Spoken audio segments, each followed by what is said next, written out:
use then. But anyway, I'll start. For those of you, you all know me, I'm Rosa, and I run a little practice here in Bendigo called WR Law, and it specialises in employment law. So I do everything in employment law, except I've got great enterprise agreements, but I think I've got Pauline there who's going to help me at some point in my life with enterprise agreements, so that's good. And Carol's there as well, who can help me as well. What I do with this once a month session now is I partner with a local business, usually food and hospitality or wine. We've just had winemakers in recent times, and I continue that tradition by introducing the wonderful Tim Robertson, who is the winemaker at Lome and is also a fellow lawyer in town. So I'm going to hand over to Tim to talk about, he's brought two lovely wines today, and he's going to talk about both those wines, and I'm going to have a sip on them while he talks about them. Thank you, Rosa. Well, our vineyard Lome is at Harcourt, which is southeast of Bendigo, near Castlemaine, I guess. It's probably where most people would understand. And the aspect about our vineyard which we think is unique is it's on the granite country, which is the old granite soil, which is very appropriate for vineyards, and we are growing Rhone style wines there.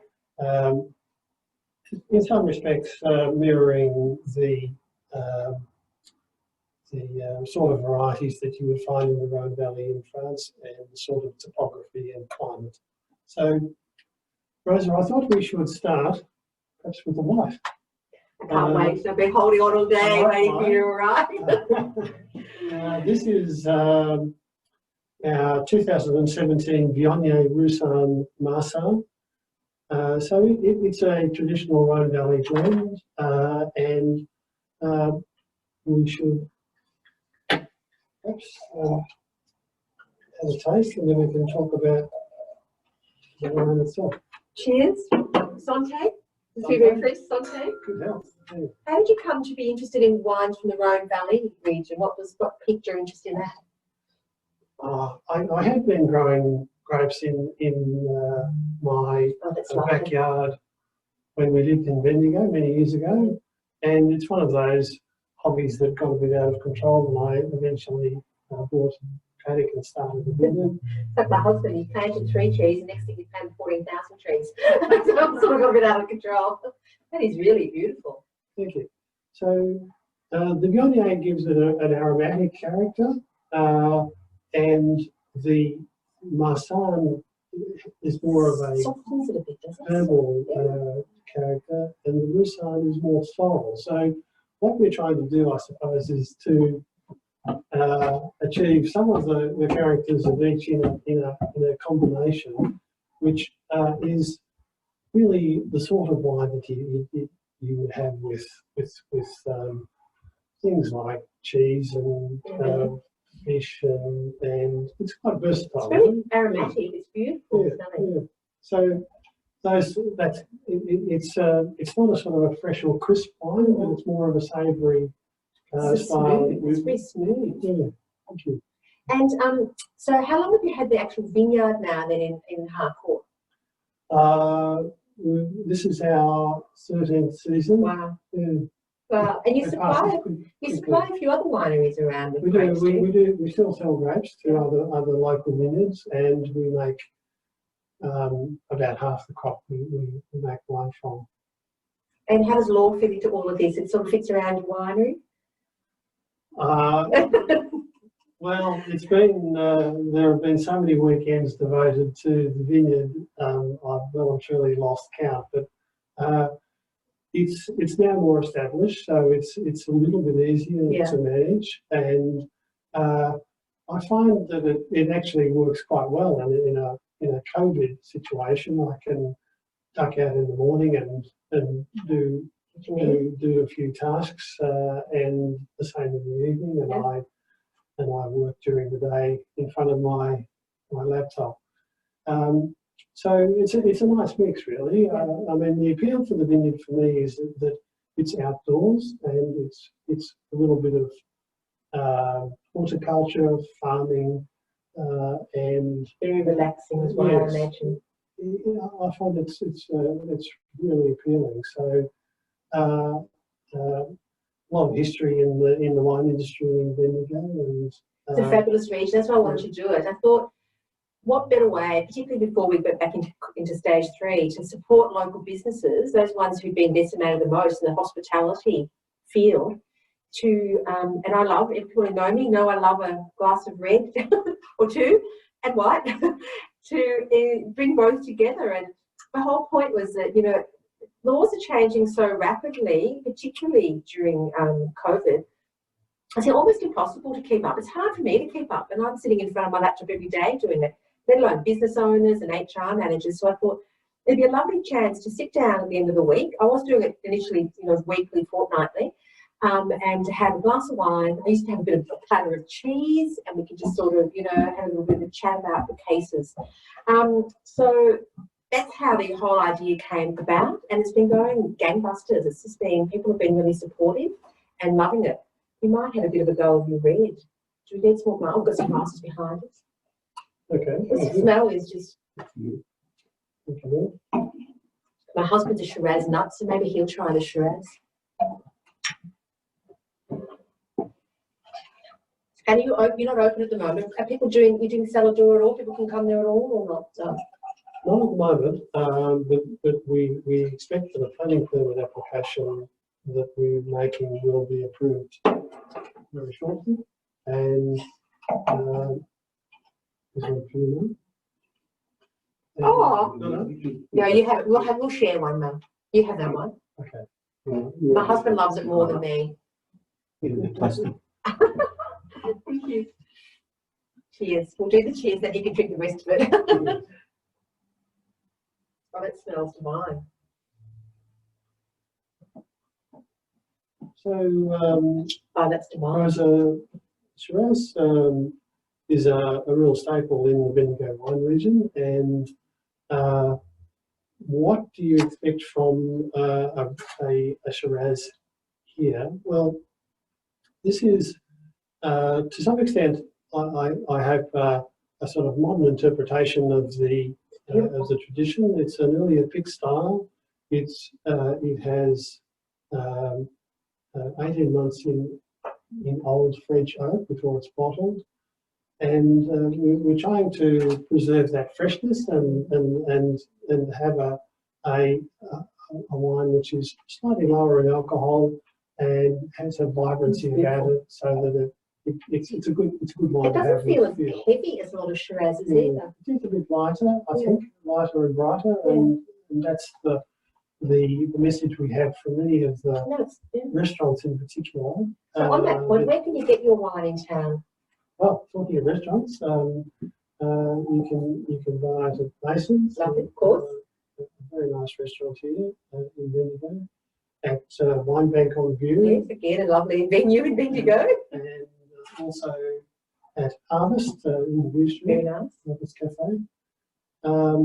And we sell wines down the corridor into Melbourne as well. Okay. Quite a lot of it in the local district. And you'll see on the screen, if you can see the screen there, that the Bress logo is there as well, because of course Tim is half owner of Bress, along with Chris McCormick, who came along a few weeks ago and talked to us about some of the beautiful Bress wines. So I think Tim has certainly moved a bit beyond the whole legal world, and is what do you call a winemaker? A Viognier? Is that what you call it? A vigneron. Anyway, he's a winemaker now rather than a lawyer. I think that's probably the transition I'm making, is to spend more time in the vineyard.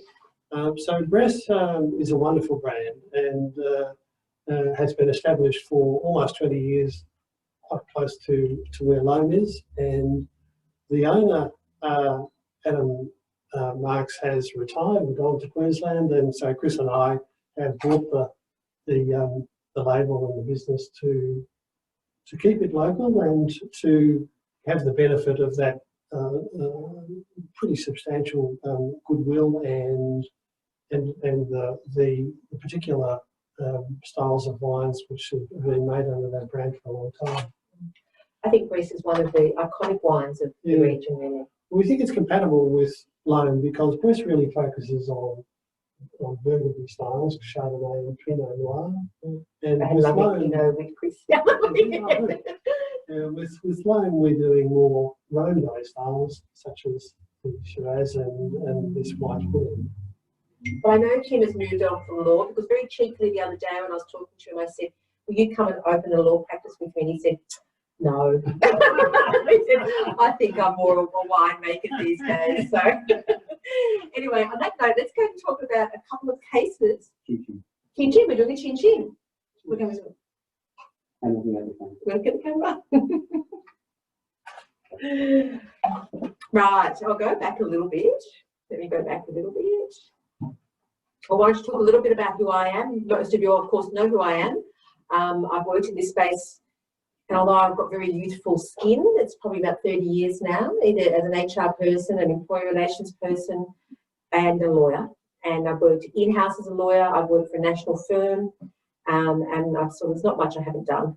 Employment law is my passion, hence why I do these sorts of things. I also do a whole lot of other things. I do something called Legally Speaking, which is geared towards employees, because I think employees need to know their legal rights as well. So I do one for employers and one for employees. I do employer seminars across Victoria. I'm doing some in Wodonga next week, and Albury, and in Sunbury. So this is really what I love, and I think that's always a good thing to get your advice from someone who loves what they do. What do I do? Well, pretty much I do everything in the employment space, from hiring to firing, I could say, and everything in between. The only thing I don't do a lot of is enterprise agreements, as I said, but I'm getting better at those. I've got a lot of excellent people on hand to help me, i.e. Pauline and Carol. So, but I can, I do everything: unfair dismissal, adverse action, discrimination. I've got 3 cases in the federal court at the moment, so I'm doing much more litigation. I do policies, employment contracts. I can advise you on anything. I mean, probably my sweet spot really is the whole employee relationship, as in someone who is inside the your business. They're ill or injured. That's probably my best strength for ill and injured workers. I don't know how I've managed to get to that, but and redundancies. I'm going to talk about a few things. It looks like a lot of things, but it's pretty quick. There's a few cases that I think are pretty interesting. There's one, lately I've been banging on a lot about redundancies, because the Fair Work Commission has been really taking a very close look at redundancies and how people are made redundant. There's been a lot of cases. I've talked about a few of them. One I'm going to talk about again. I talked about it last time, but I think it's interesting. And there's another one. But I want to move away from JobKeeper and that whole world, and also talk about something else that's I've been working on these last few weeks, which is restrained trade, which I think is really interesting. I've learned a lot in the last few weeks about restrained trade, because I'm also doing the accreditation to become an accredited specialist. And so I'm studying a lot on weekends, and I learned a few things. As all of you would know, I assume at this point, JobKeeper has been extended. It is a bit different to what it was. Obviously, because it got rushed through so quickly, it was a bit blunt, I suppose. And some people, like my sister has a cafe, and she has workers who do 3 or 4 hours a day, casuals, and suddenly they were getting $750 a week, and they were probably getting $200 before. So it's changed, and it's been tamed a little bit. Not an awful lot, I think. Still, there's some areas there. And look, as far as I'm aware, and I can be corrected, and people can put their hands up or they can unmute and ask me questions at any time, I thought that they might make some special provisions for Victoria, given that we're under, such terrible circumstances at the moment. But as far as I'm aware, they haven't, and it's all going ahead as planned on a national basis. I was reading a bit about this today, and I'm not really sure that I 100% understand it, so I might have to do a bit more reading on it. But there's new provisions that are coming out in the new bill on JobKeeper, and one of them deals with reasonableness.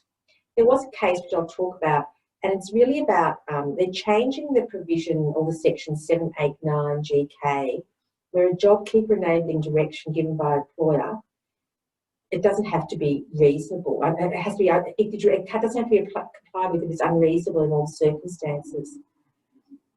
They haven't said a lot about it. There's not a lot of commentary about it, but I think what they're doing is softening the whole directives regime about giving employees directives.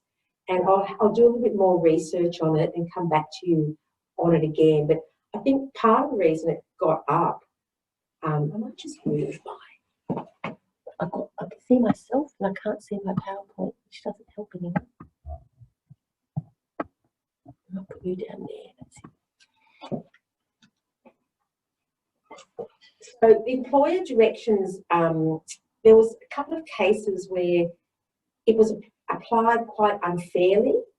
So this whole provision is designed to perhaps counter if it's applied in a blanket way, that it has a disproportionate effect on some employees other than others, compared to others. But again, there's not much out on it yet, and I'll find out a bit more about it and let you know next time. I want to talk about this case. I talked about it last time, but I think it's really interesting because consultation is one of those areas that is getting a lot of attention from the Fair Work Commission. This was a case where they decided that the redundancy had been decided before the consultation had actually occurred. The employer had failed to discuss measures to avoid or reduce the adverse effects of the changes on employees, and was found to be an unfair dismissal. So it was a very interesting case around, and I'll talk a bit more about it. Consultation provisions are held in, are contained in almost all modern awards, and I think the issue becomes, it's usually held in the major change provisions of the awards. So the question then becomes, what is a major change? So if you've got 1,000 employees and you're making 2 redundant, is that a major change? If you've got 6 employees and you're making 2 redundant, is that a major change? So again, it's very fluid, but the Fair Work Commission is looking at it very closely. This is again part of, I think, some of the refinement now of stand downs and of JobKeeper. Here, what happened was the Commission told the employer, and the employer was Ideal Acrylics, that they really were very unfair to one employee. Basically, they stood him down without any pay and kept all the other employees employed. So they said that really wasn't fair, that they needed to share the burden of the pandemic-affected consequences across all the employees. They couldn't just pick one employee and stand them down and keep everyone else working. He was stood down under the Fair Work Act provisions. You may remember, those of you who've seen earlier seminars, that before the JobKeeper enabling directives came in, unless there was a clause in your contract or in your modern award or enterprise agreement, you could only stand people down under very strict circumstances. And this is what they were. They were as an industrial action, a breakdown of machinery, or a stoppage of work for any reason that the employer can't be held responsible. What this person argued was that A, there wasn't a stoppage of work, and there wasn't a stoppage of work, and he could have been usefully employed elsewhere. The employer chose just to stand him down and keep other people working. Deputy President Anderson, she agreed that this particular employee's work, the circumstances where he was stood down didn't constitute a stoppage of work within the section of within the meaning of 524, and that the employee said that his employer failed to consider reducing the hours of others so they could distribute the remaining work amongst everybody.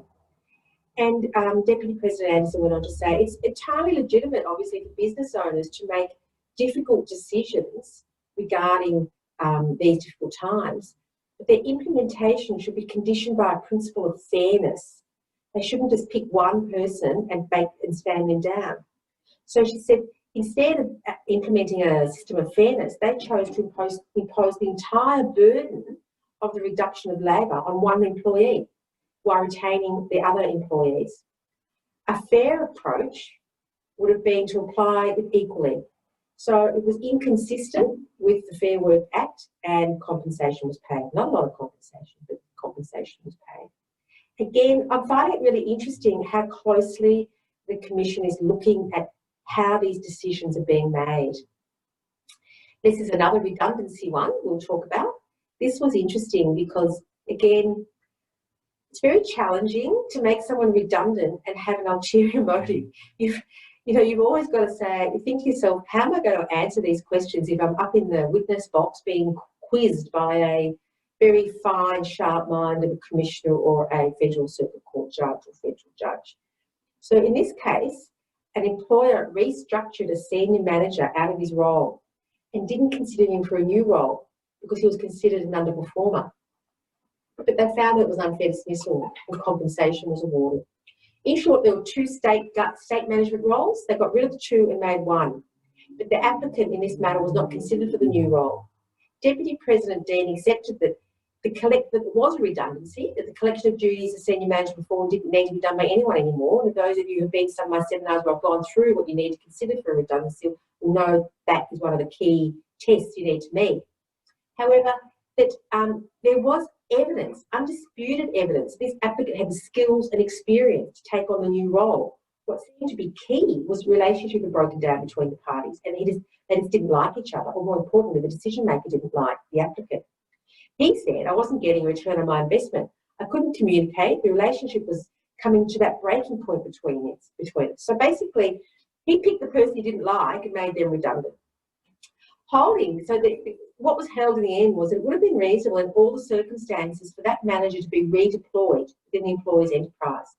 So the Deputy President said that she was satisfied that his dismissal was not a case of genuine redundancy and awarded almost $18,000 in compensation. So once again, and I talk about this a bit, let me have a sip of red wine to keep my energy. You need to have criteria that are defensible. You need to have either a matrix where you can show the skill sets and how you selected someone. You need to have compared resumes. You need to have something that's objective, that's defensible, that you can then turn to if you're questioned. This is the failure to consult. Again, this is the case I was talking about earlier. This was where a young woman who was a clerical assistant was made redundant just days before the unveiling of JobKeeper, which is sort of a bit incidental. But it was important that if they had gone through the consultation process, she would have got JobKeeper, was what the Commission was particularly peeved about, I think. They held that they failed to comply with the consultation requirements in the Clerical Assistance Award. I've talked about this case, so it'll sound familiar, but I sometimes think, well, it takes me sometimes a few readings of cases to get the gist of them, so maybe that's the same with others as well. They said that if they had have consulted, she would have got JobKeeper. They said that the employer apparently told this young woman she'd be better off financially if she applied for JobSeeker. They asked her if she had any questions, comments or suggestions, but she didn't. But, you know, I think they just sprung it on her, from what I've read, and then said, we're going to make you redundant. Have you got any comments? The Commission said, that's not consultation. That's coming to her, the fait accompli decision made, and then asking her if she's got anything to say. She said that she would have accepted reduced hours if they'd offered it as an alternative. Deputy President said that the employer did not comply with the consultation obligations under the award.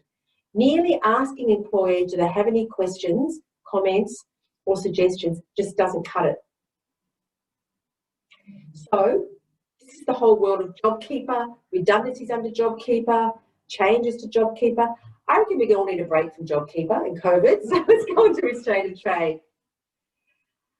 I think this is really interesting because I've always held the belief that a restrained trade in an employment contract is almost unenforceable. Those of you who work in this space will know that there's a tension between a person's right to earn a living and the employer or the former employer's right to protect their legitimate business interests. And generally, the courts are reluctant to stop someone earning a living. So restraint of trade clauses tend to be read down. They tend to be almost null and void because, you know, it's very difficult to say to someone, you can't work, you can't ply your trade, and you can't earn a living. And it also goes to the differences in power. Like you've got the employer, a business, an entity up against a person who is trying to earn a living. I learned this on the weekend or last week, and I found it really fascinating because I've actually got a similar case on foot at the moment where the Supreme Court of Victoria, it's a 2017 case, restrained an IT specialist from being employed by a competitor for a period of 4 years. That's a long time. He was unable to ply his trade for 4 years. So what happened was that Mr. Palmer sold his 40% stake in the business, Southern Cross Computing, to another company, Ingenio. That agreement was pursuant to shares which were sold for the value of $3.5 million. So for $3.5 million, he sold his share in that business. As part of the agreement, Mr. Palmer, who'd been an employee for a long time, so 15 years or so, agreed to remain in the business as an employee, and he entered into restraints. So he would have entered into a restrained trade in the sales agreement and a restrained trade in the employee agreement, which he would have entered into, hopefully, upon commencement of his employment. At the time of the hearing, it was uncontested that Mr. Palmer had been plying his trade elsewhere, that he had been working for a competitor. The central issue for Justice McDonald was whether it was reasonable for Mr. Palmer to be restrained from working for that competitor. I found it really interesting that it was found that it was reasonable. The maximum 4-year restraint, which was in the contract, was upheld. And the factors that were considered included Mr. Palmer's lengthy service. So he was a long-standing employee who knew the business inside out, would have known all the clients, all the secrets, all of the business of this business. That the restraint was a term on an agreement freely entered into by Mr. Palmer's company, and importantly, that a substantial amount of money had been paid by Southern Cross Computing in return for the terms of the agreement. So in turn, basically, for $3.5 million, Mr. Palmer agreed not to compete. So again, I think it's really interesting that, again, they look at, I think the courts look at, you know, jousting between businesses as fair game, whereas jousting between a business and an employee, less than fair game. So they were really quite comfortable to find the restraint was reasonable. And he concluded that they were entitled to an order, that the company was entitled to an order restraining Mr. Palmer from having any involvement at all in the competitive business. I just think it's really interesting when you're doing restraint of trade clauses to be mindful of these sorts of factors. The takeaway from this, which I've sort of said, is while a court would be unlikely to find a 4-year restraint against an employee reasonable, this is not the case for restraints given as part of a commercial transaction. In the latter scenario, courts are far more likely to hold parties to their commercial agreement, particularly if a large sum of money has changed hands. I think I have another case, but I must have gone in there. My husband must have taken it out.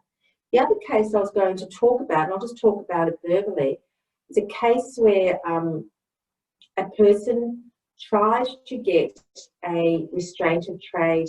Let me just think about facts. It's the idea that if an employer repudiates the contract or somehow else engages in, here we go, it's here. Where was it?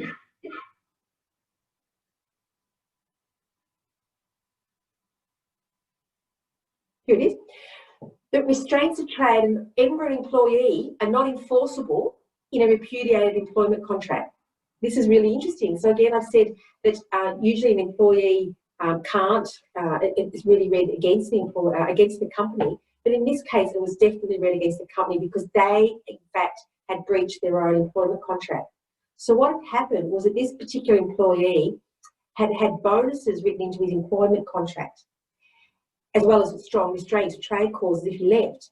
But the employer breached their contract of employment. They refused to pay the bonuses, or they changed the contract unilaterally.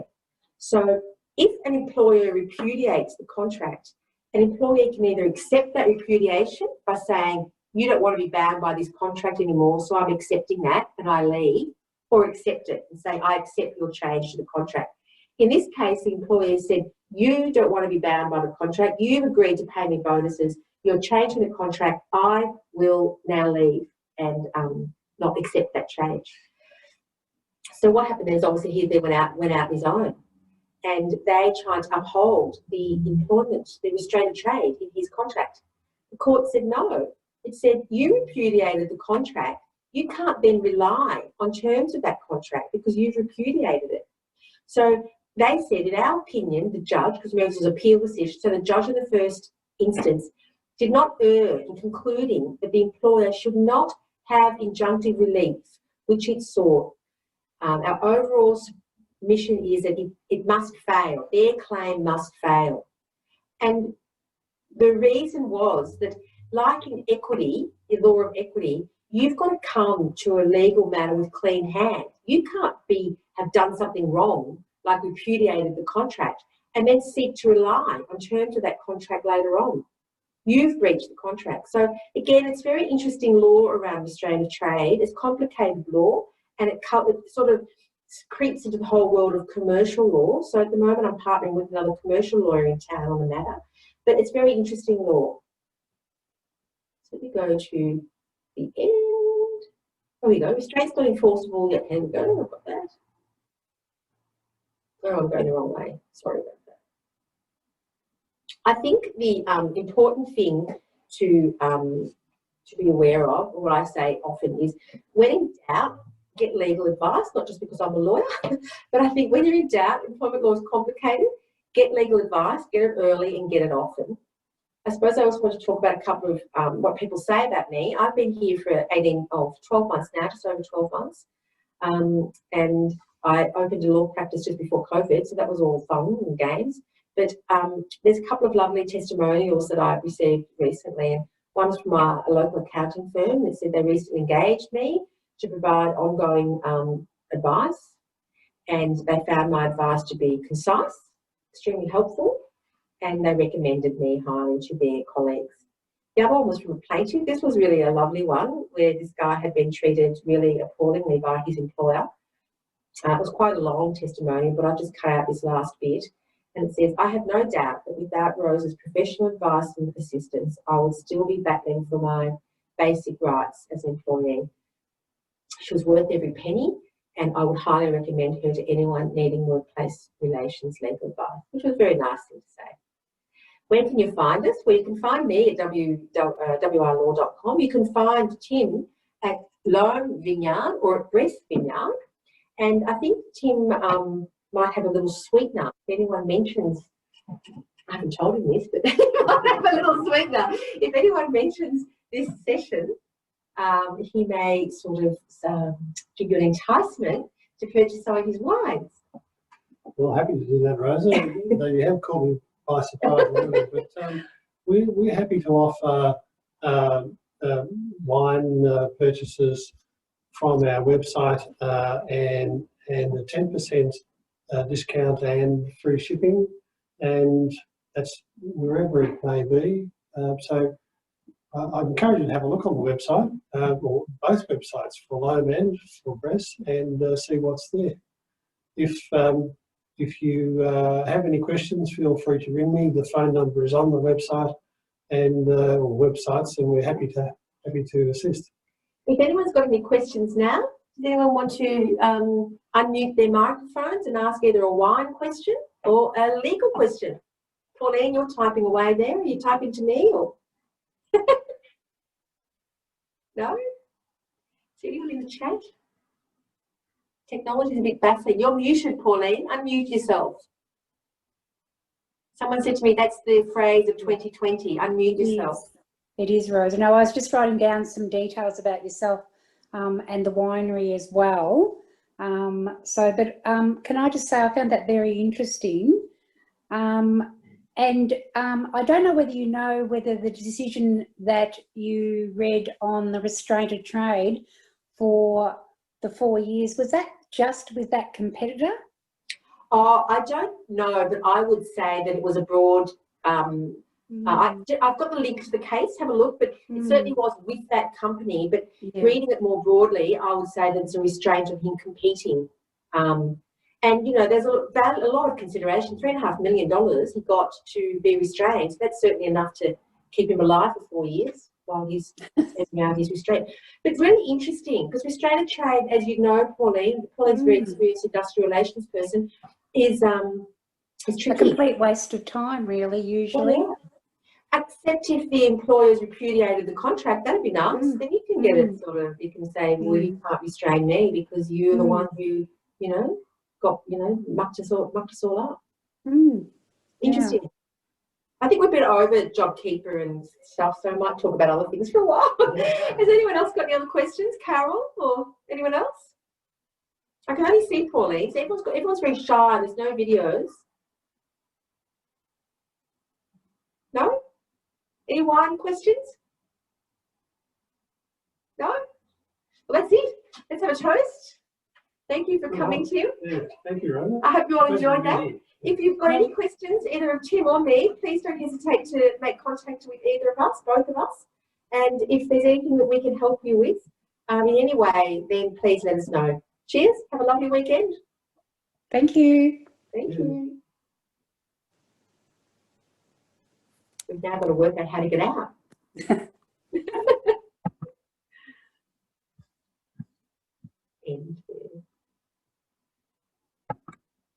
Oh, there was a chat there. There's some